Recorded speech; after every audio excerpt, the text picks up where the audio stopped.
The Dollars Seen Differently podcast is produced by CNIB in collaboration with financial experts to provide educational content on financial literacy. The information provided in this podcast is intended for educational purposes only and should not be construed as personal financial advice. The views and opinions expressed in this podcast are those of the individual speakers and do not necessarily reflect the official stance of CNIB. CNIB and its affiliates shall not be held liable for any actions taken by listeners based on the information provided in this podcast. Listeners are solely responsible for their financial decisions and should exercise caution and discretion when implementing any strategies discussed in the podcast.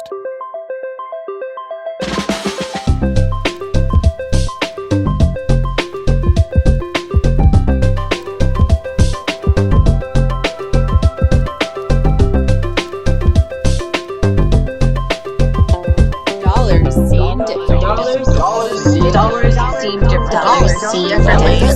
Dollars seen differently. Hi again, everybody. This is Dollars Seen Differently. I'm your host, Ryan Hui, and we are here with Ryan Chin from Peridot Financial Solutions. Thank you once again for joining us. And today we're going to be talking about life insurance. How have you been? Hey, good. Life insurance, interesting topic as always. I'd like to do this one. This is interesting to me because a lot of folks think that because they might be someone living in the disability space that they're not eligible immediately. So can we start off by just maybe you giving us a finite rundown of what life insurance is? Yeah, for sure. I look forward to drilling down on that topic specific to how life insurance is evaluated. But overall, there are three types of life insurance products out there. Why do we need life insurance, though? I mean, typically we obtain life insurance for a couple of reasons. Maybe we have a large debt. We want to make sure that we don't want to leave a loved one stranded with a lot of debt. Maybe it's a legacy need that we want to make sure that our children or we want to leave a particular legacy to a church or to a school or some style of legacy that we want to leave behind after our passing. Sometimes it's final expenses. Maybe the individual just says, "Hey, you know what? I want to make sure that my funeral costs are covered and just tidy things up for my family so that they don't have to worry about any of those final things, that there's some money available to pay for that." Okay, that's amazing. So you just mentioned there's a couple of different types of life insurance. How many types and maybe what are they? Yeah, so Ryan, like, it all really boils down to three life insurance products. It doesn't really matter where you get those products from. Every life insurance agency creates their own names. There's lots of different names for these style of products, but it really boils down to three. There's term insurance, permanent insurance, or participating permanent insurance. Some people will call participating permanent insurance like a universal life policy. So it's just another name. Um, Term insurance is a interesting product. It's a term product or a temporary life insurance policy. Typically, people would buy these for a term period of time, either 10, 15, 20, sometimes 30 years. When you put a term insurance product in place, you put that product in place with a fixed premium for the length of that term. At the end of the term, the price will auto renew and then fix to the new auto renew term price for the next period of time. Well, and the auto renew is typically a fairly escalated number, like it's not a cheap renewal. But the neat thing about term insurance is you can buy a large volume of coverage for a reasonably inexpensive price. Because guess what, Ryan? The life insurance company expects that you will outlive the term. So they will typically charge a lot less for a larger volume. Permanent insurance or whole life insurance, it's the same thing, just a different name. Permanent or whole life insurance, the exact same type of policy. This is a fixed life insurance policy and it's in place for life.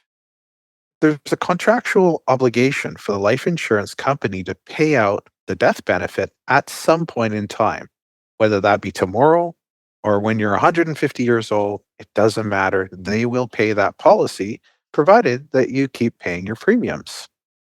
Now, whole life insurance is an interesting animal because the life insurance company knows at some point they will be paying out that death benefit. Well, it's typically a little bit more cost because, of course, they want to recoup as much as they need, as much as they can before they have to pay it out. And the last one, participating permanent life insurance. This is a policy very similar to a whole life, so it's permanent in nature. But this type of policy has a growing death benefit.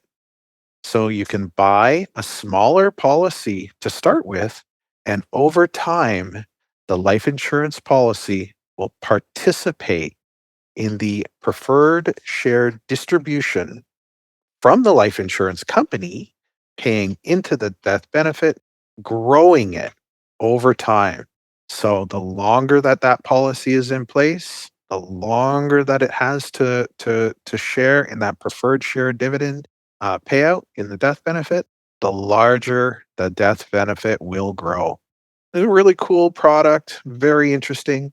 With both permanent policies and participating policies, they also have limited pay features, meaning they will pay off. You could pay it right off in either 10, 15, or 20 years, or you can pay it for life. Really quick snapshot of those three products. Some of them have a little more intricacies, but definitely that's the basic outline. Okay, so I just learned a lot. So I didn't even know the last one existed. That's really interesting to me. But for the first one, when you said that, the premium will be paid, or excuse me, you will pay a premium whether it's monthly, yearly. The longer you sign on, so if you sign on for a 10-year term, it's going to be more expensive per month or per year than if you sign on for the 30-year or the 15-year term. Actually, vice versa. Oh, Yeah. So if you signed on for a 10-year term, that would probably be your cheapest form of term insurance. Because remember, life insurance is priced on three things. When you opened up the conversation, you said, getting that life insurance. Life insurance is priced on three things: your age, your health, and your smoking status. So when we think about your age today, Ryan, unfortunately, you're the youngest you're ever going to be today, going forward. So based on today's age, that term insurance is price is set. So if you looked at a 10-year term, you would be priced at this age for the next 10 years. If you looked at a 20-year term, well, you'd be priced at this age, but the price must straddle 20 years in the future. So just think about that. Now, let's say that you were 30 years old. I'm going to make it nice and young. Let's say you were 30 years old. So a 10-year term, the price would be fixed till you're 40. If you're looking at a 20-year term, the price would be fixed till you're 50. Well, that covers a whole nother age bracket. And so prices would go up a little bit because the closer you get to 100 years old, the more life insurance costs. I love this world where I'm 30, but that's interesting. And thank you for that clarification, the explanation. It brings me to my next question, actually. So we're talking about these types of life insurance. It's dependent on the 3 points you just said. Can actually anybody apply for life insurance? Yeah, anybody, everyone can apply for life insurance, but not everyone will qualify for life insurance. So, certainly, there are tiers of life insurance companies that provide different products. A standard risk, I mean, this is for your healthy average adult or child with no health issues, non-smoker. The younger they are, the more likely that that policy would be issued. Once we start to get into any kind of health issues, that's where we start to apply a bit of a risk rating. So rated policies apply to risk. So when you think about it, why do we buy life insurance? Well, I started off by saying some people want to make sure that their loved ones are protected. So they're going to transfer the risk from themselves to the life insurance company. So the life insurance company needs to assess that risk. And by assessing that risk, they want to make sure, hey, we don't really want to pay out the policy. We will in the event that it has to happen, but we want to protect our risk, and make sure that we as a life insurance company, is not taking on an unhealthy risk. For example, if you've just been diagnosed with cancer and you have 2 weeks to live, well, the likelihood of getting approved for $1 million life insurance policy would be very, very low because that's not great risk, right? The company doesn't want to pay out $1 million after receiving one premium. It's just not a good risk. So once we get into that rating, then the life insurance company has underwriters that evaluate your particular health application to understand how much risk would be associated to your application for that life insurance.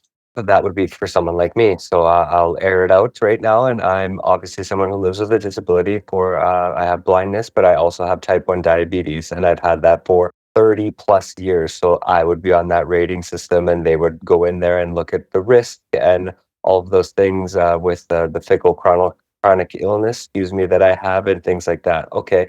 And this is where the living with a disability might come into play, where folks might think they're automatically ineligible for life insurance just based on they're someone that lives with a disability? Yeah, absolutely. So I mean, typically, so let's talk about just the blindness alone. So, I mean, if you were otherwise physically healthy with no other health issues and simply just loss of vision, then that really has no major bearing on your risk. You just can't see. I too am vision. I too am blind. I've been living with vision loss all my life, and my application for life insurance. I certainly did disclose vision loss, but it had no impact because it really has no impact on my health. With respect to type 1 diabetes, it is absolutely a risk. There are other health factors that come along with type 1 diabetes. Um, However, there are providers out there that do consider folks with type 1 diabetes, and their eligibility for life insurance. And there are providers out there who will issue life insurance based on, your the length of time with diabetes, how you how your monitoring has gone, and basically how your overall health is with diabetes. And yeah, you would be eligible for coverage through those providers. And again, they would just be through looking through a little bit of a different lens when it comes to the evaluation of your risk.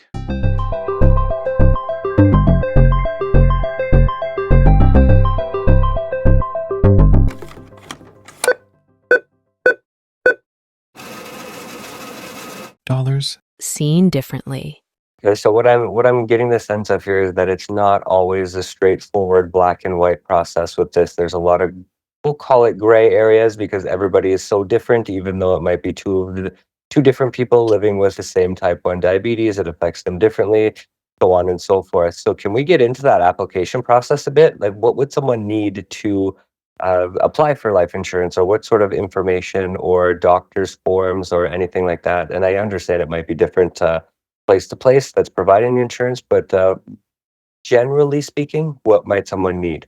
Yeah, great question, Ryan. So more importantly, Ryan, what we first need to do is understand what is the need? What's the need for the coverage? So right away, understanding why the person needs the life insurance. Is it for a legacy need? Is it a debt? Is it a liability? What is it trying to achieve? Because once we understand the need for the life insurance, then we can start to drill down to, what the product is and moving forward. For example, if you just said, "Hey, I've got this mortgage. I want to take care of this mortgage. It's a 20-year mortgage. I want to make sure that if something happens to me in the next 20 years, that it's paid off." Well, then that's a term need. Conversely, if maybe you said, "Hey, I want to make sure that I leave some money for my daughter, whether I pass away tomorrow or at 150 years old." Well, that's more of a whole life need. We wouldn't look at a term insurance product for that. So again, need is the first thing. Now let's get into the application. So once we understand the need and we understand what the product is, we go through a simple application process, your name, your address, your phone number, your doctor's name, and so forth. Those are the easy, basic questions. Every life insurance provider will have a list of sort of the generic application, and then there are two components to the health evaluation. One component is a paramedical or a labs collection, which is generally a blood, urine, vitals collection. And the other one is more of a health questionnaire where they ask a little more detailed questions about your personal health history. Have you ever had a stroke or heart attack? General health questions. And I will say that they're reasonably high level. They do get into some detail.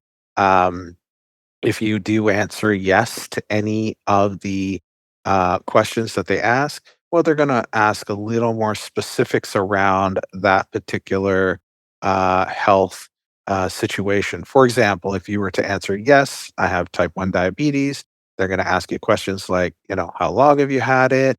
What is, how much insulin do you use? Is it an injection or is it a medication? They're going to sort of get a little more specific around that, but if all your other answers are no, well, there's not a lot of detail provided about no answers. Okay, so there's a lot going on here.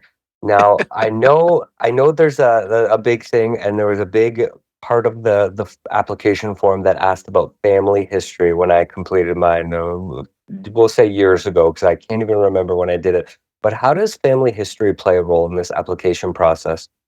Yeah, so family history plays a little bit of a role when it comes to that assessing that risk, because what they want to understand is, how does your predisposition within your family history, predisposition to hereditary items based on your family history affect your future outlook. They do ask questions like, have you, your mother, father, brother, sister ever been diagnosed with? And they'll have a list of things that they ask before the age of 65, because they're just trying to understand how you may be at risk in the event that predisposition to health situations. I mean, lifestyle also is a risk factor. If you're let's say that you're a underwater scuba diver that installs screen doors or something like that, or you're a high flying para trooper, or maybe you own a plane and you fly a private plane instead of a commercial plane. All of those are also variables to assess risk. So it's if you're someone who has got lots of speeding tickets, that's another assessment of risk. So they are evaluating a number of points based on who you are and how that risk could apply. So the amount of variables are pretty much endless when you get into lifestyle, health, family history, all these sorts of things. So one could probably expect that the application process isn't short and sweet. There's probably some interviews and such to go forth with. Yeah, so I mean, the initial application is pretty short and sweet. The health evaluation could be, a 20-minute questionnaire, or if you've got a detailed health history, then it could take an hour conversation. Generally, what happens is first that the application happens, then they go through the telehealth interview with the nurse, where you answer all the questions. Then a nurse representative would come to your home and do the labs collection. And then all of that detail goes back to the underwriter. The underwriter will take into consideration all of the elements that have been reported in, and they will then assess your risk, you as an individual, against about a million other people in your particular demographic with your particular health risks, and assign, whether or not this application is approved, declined, or potentially rated. So that's, there's a bit of a process there that they go through to really understand whether or not you're eligible for that life insurance application. Okay, this question came up in my mind a few minutes ago. Unfortunately, we were just having such a great conversation. I didn't get a chance to get back to it, but you mentioned there's the types of insurance, and you gave a brief outline, which was fantastic, of all of them. How would someone know which one is right for them? Or is there folks out there that might help with this? Is that something that you yourself might do if a person comes to you requesting life insurance help? Or how does that kind of work? Yeah, absolutely, Ryan, for sure. So, yeah, I mean, most folks come with a bit of an idea. And again, advisors, certainly I could provide that support. And there are lots of other advisors out there, whether it be from Sunlife Financial or any other institution that they want to go. Yeah, they can absolutely help guide the conversation to help the individual find the right product that fits their need. Again, it boils down to need because at the end of the day, once we start to get into the conversation about why is it that you want the life insurance policy, that then really helps crystallize the need. And once we know the need, well, then we can find the solution. Perfect. Thank you for that. And premium wise, so let's say I get approved for, let's say, $100,000 of insurance. Not a lot, but a significant amount of money in terms of lifestyle. What if I feel like that's not enough? What can I do? Or how do I move forward saying maybe I want a little bit more? Or is that a whole separate application? Or what comes next? Yeah, so you've asked a couple things there, but premium is relative to age, smoking status, and health. So the price and product. So the price for, say, a term policy, a 10-year term policy for a 20-year-old would be different for the price of a 10-year term policy for a 50-year-old. And again, volume. So how much coverage? If you just simply said $100,000, well, $100,000 policy, term 10-year policy for a 20-year-old would be certainly much cheaper than a $100,000 term 20-year policy for a 50-year-old.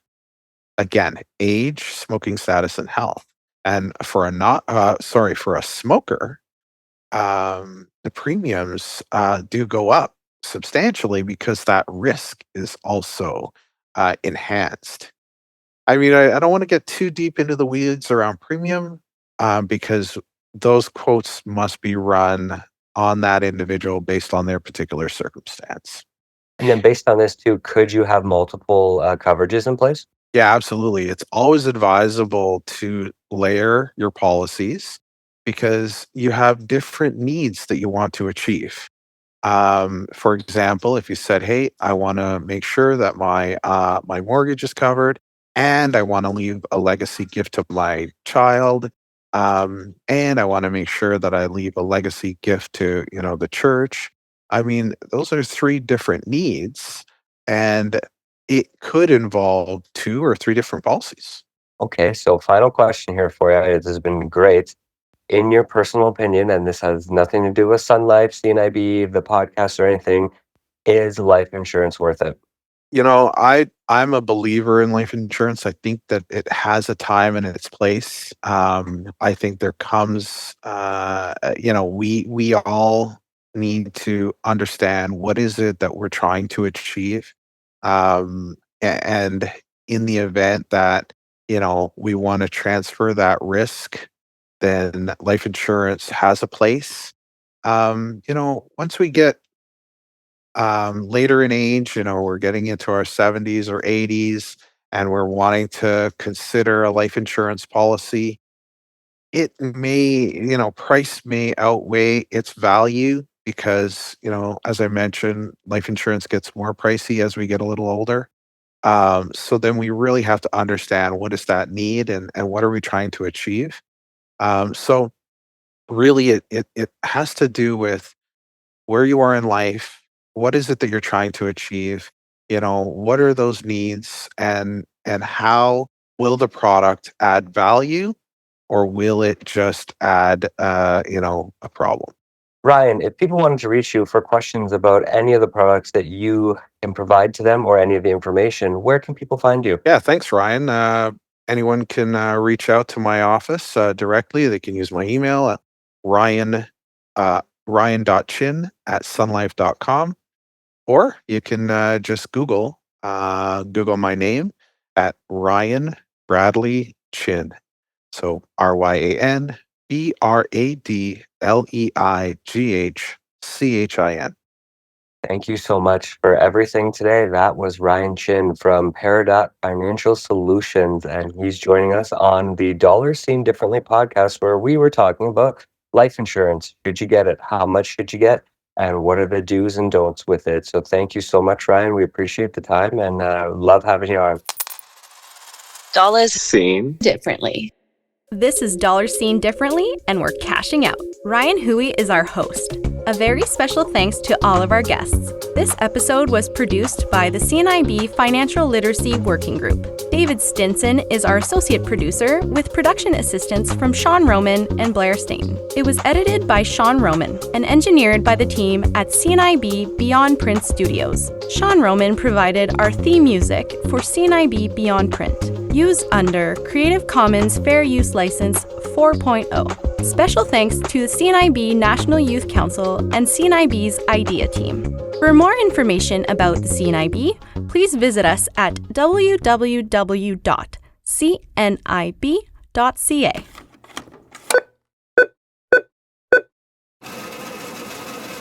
Dollars seen differently.